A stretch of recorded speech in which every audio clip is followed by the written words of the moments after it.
Maluwas kami ni asawa. Baka lunda siya. Kadaw ko yung gamit. Baka kami lalaganan. Yung mga gamit ko. Naroon ko sa inyong iraralaan. Tambak. Nagkabit kami dito sa bangko ta. Ma-deposit si asawa niya. Yung $5. Ngayon mainitan ang nasa 85 degrees. Ganyan. Initarium na namatay. Nagkapod si Angel after work. Tapos na siya alas 3. Nadaman siya sa hasong ta. Makuha siya ng ibang gamit na maisasakay niya sa sasakyan. Igdi ang mga inumon. Igdi yung Starbucks. Oh. Frappuccino light. 385 ang saro. Frappuccino. Tapos mga energy drinks.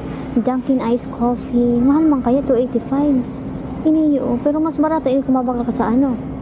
Malilalagan mo lang siya ning ice. Hindi mga tea, juice, tea, energy drinks. Naman sa ibang mga soda. 7-Up. It's right here. Water? Yeah. 98 cents. 98 cents. Yeah. 1 gallon, 98 cents. Yeah. You got the Crystal Geyser also, 98 Oh, yeah. cents. The Ramona, Ikaw din tanong, yeah, white sauce. iba-ibang brand. It says purified drinking. Tapos pwede ko din mag-refill. Tapos pagdara ko na ng 5 gallon. Hindi, 40 cents per gallon.